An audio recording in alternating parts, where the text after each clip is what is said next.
Analysts predicted a bloodbath on the stock market on Monday, but they had a major glimmer of hope when Vietnam was interested in making a deal, which from my understanding involved removing tariffs on both sides, at least temporarily, while they work out what to do going forward. Vietnam has one of the highest tariffs of an industrialized nation against the United States, so this is a big deal. If this goes through, other nations might follow suit. Hey, maybe Trump will actually have a win when it comes to this tariffs and renegotiate some better deals. And then Peter Navaro spoke. If you've never heard of Peter Navaro, please search him in my other videos. And when he made a statement, it was that the Trump administration would not be removing their tariff if another nation removes theirs. That is not enough to stop a US tariff.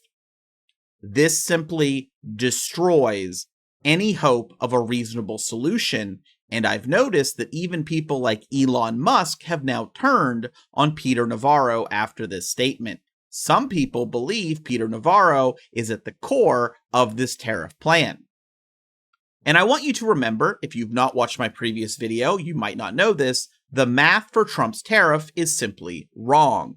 For example, according to the Trump administration, the Vietnam tariff against the United States is 90%. So the US placed a 46% tariff in return. In reality, Vietnam's tariff against the United States is under 10%. They used a formula that I previously covered that, due to numbers that they used, according to the government website, canceled out a bunch of stuff, so it was purely based on trade deficits with a 10% minimum tariff. That's why the penguins have a 10% tariff. But economists actually went and got the correct numbers that should have been plugged into this formula and found out that almost every nation in the world is under that 10% margin. So even though they used an incorrect formula, they then proceeded to do the math wrong for that incorrect formula because they used the incorrect inputs. And remember, the formula they used just happened to be what ChatGPT and other AIs suggest you do to make fair tariffs. So with that being said, what is the Trump administration doing? Well, they've opened up over half of the national forests for logging to try to fix the obvious increase in wood prices that are going to come from the Canadian tariffs. So we are destroying our national forests for not even short-term gain. A lot of money is made internationally of people coming to see the natural beauty of the United States, and now that will simply be destroyed, presumably forever, because I fully expect once it's logged, he's then going to have it turned into golf courses or something like that for his rich friends.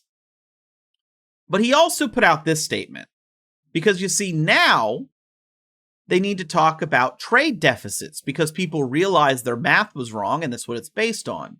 We have massive financial deficits with China, the European Union, and many others. The only way this problem can be cured is with tariffs. We are now bringing tens of billions of dollars into the USA. They are already in effect in a beautiful thing to behold. The surplus with these countries has grown during the presidency of Sleepy Joe Biden. We are going to reverse it and reverse it quickly. Someday people will realize that tariffs for the United States of America are a very beautiful thing. Now, we need to be clear here. When it says that these tariffs are bringing in tens of billions of dollars into the USA, I want to be as clear as possible.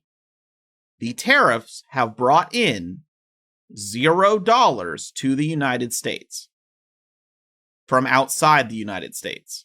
I think everyone knows this by now. Tariffs are a tax on the host country that runs the tariffs. When an item comes to the border and there's a tariff, an American company pays the tax. And then when you, the consumer, go to buy that good, the price is raised, so you're paying for that. But I was just watching, for example, a company that makes clothing, and they were talking about their jeans that uses denim from Japan. And they said with these current tariffs that exist, they're calculating that a $10 cloth of denim going down the different processes it takes with all the tariffs will now become a $70 piece of denim. There are calculations done that if you wanted to make an iPhone in America, we're talking up to $20,000 for the iPhone if you don't want to go anywhere to get goods abroad. Because a lot of things simply do not exist in America, certain minerals and things needed especially for tech. It's also minerals that are hazardous to mine that we don't want mined in America for the health and safety of Americans. But let's say that they don't. They don't bring these items being manufactured in America. For example, iPhones. That can increase the cost of an iPhone still to like $5,000 through the tariffs. And it doesn't help it bring any American jobs. Now, are there American factories being built? Yes, some of them are. And they're talking about and touting how they are going to be using a lot of state-of-the-art automation so they don't have to hire employees. And of course, building these facilities is going to cost a lot of money, which is going to be recouped by taxing the American people. I mean, they're going to be, the goods are being cost by, the goods they need are going to cost more due to the tariffs because they have to import the goods to build the factories. Then once the factories are built, they need to not only recoup the cost of all the increased tariffs on the raw materials to build the product, they also need to add in the cost of actually building the factory, so we're going to be paying a lot of money. And a lot of companies have flat out said they aren't going to invest in America. They can't invest in America for very simple reasons. For example, you cannot invest in America because these tariffs could literally change at any point. If the stock market completely falls apart on Monday and we're heading to another depression, are these tariffs going to disappear? That makes it so unstable that many business people reportedly are saying that they are simply not going to invest in America at least for 2 or 3 more years to see how things shake out, which in my mind is them just saying, we're going to wait for the next presidency and hope things are stable. And if you are an American company and you're trying to sell goods abroad, this is actually extremely detrimental because you don't know how much it's going to cost for you to make that good, because you don't know how the tariffs will change on your raw materials. You can't sign a contract. And let's say you do sign a contract and you do find a foreign buyer, they don't know if their nation is then going to increase reciprocal tariffs because of other things done by the Trump administration. So it's actually a terrible time to invest in America. It is a terrible time to buy American goods. And this complaint about trade deficits, I believe we are about to have even worse trade deficits. I think you're going to be seeing manufacturing that is in America, manufacturing jobs, really start to disappear even more. There are already people I know who work in manufacturing, who have had their bosses talk to them and basically say, things might get shut down because of the uncertainty. They're basically working through the product they have on the site, and then there might be layoffs. And Monday could be that date. And what we get out of it is destroying our national forest. Now, we removed regulations on drinking water, and we actually made it so, I forget which institution, they aren't allowed to use the phrase safe drinking water anymore. So maybe we'll start doing some deep mining for rare earth minerals that are going to be way too expensive to actually use the American version anyway, but it can pollute our water supply.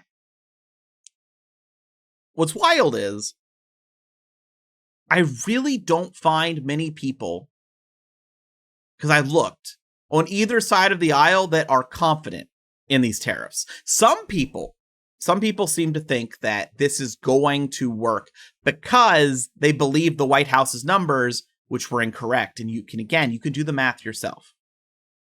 They have it on the website, a government website. You can get the formula. You can run the math yourself and see they did it wrong. And you can see how the formula doesn't make sense.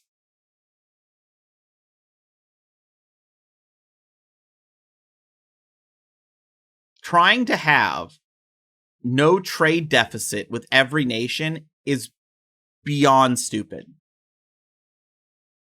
Because some places are just better to produce goods than others. What you would do, I would think, is try to encourage American company growth to export more to nations that want our goods. Vietnam doesn't have a high demand for American goods.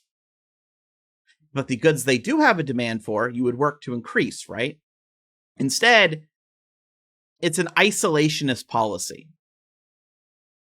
And it's so funny because people keep making references to like that one Star Wars movie that begins with like, they tax the trade routes, and people are just, and it led to a war, and people are pointing out comparisons. It's, what I want to say is I can't find many people that understand that the numbers the Trump administration gave were wrong. They'd understand that Vietnam did not actually have a 90% tariff on the United States. It's hard to find people who understand that reality and then back this idea. Even people that supported the tariffs don't support these numbers. And at least right now, it seems like nothing's going to change it. So, thought I'd put that out there. Just let you know. I think things are going to get real bad. If you didn't look up the protests that happened nationwide yesterday, I recommend doing it. There was a lot of people. More people than showed up when Elon Musk paid people to show up in Wisconsin. So that's something. And I will say that I would not be shocked to hear that Peter Navaro gets fired in the next 7 days. Wouldn't shock me at all. I expect him to not last long. No one really seems to like him. For good reason. Check my other videos, as I said previously. But I don't know if the tariffs will leave. And it's so funny. I see some people trying to turn on Nintendo where they're like delaying pre-orders of the Switch 2. If the Switch 2 has a 40-something tariff added onto it after they priced in the cost, price is going to go up. Some people predict that Nintendo actually factored in the tariff, and then the administration overshot that. And that's going to happen more often. And you might think, I bought my car, I bought my washing machine, I bought my everything I need, and I'm set. Please remember, if you need to replace any part on those, if they're foreign made, which they are, the price is going to go up. And if you have a car and you have car insurance, don't be shocked if those rates start rising, because getting those parts, if you get into an accident, they have to cover. Theoretically, the price of all that goes up. It's going to be a bloodbath for the average American. But I don't think the administration cares. Trump didn't care. He went to $1 million super PAC dinner this weekend. Instead of going to see 4 dead American soldiers be returned home in an honorary, drop off in America, he went to a Saudi Arabian hosted golf tournament. He's checked out. The only thing he might care about is if his poll numbers drop, but he's just going to say it's fake news. And it's lies, and they're all paid. It's a bad time. And I thought I'd mention it because there's a decent chance with covering Lori Vallow and all this, I'm going to be too busy to mention it into the next week. It's looking real bad.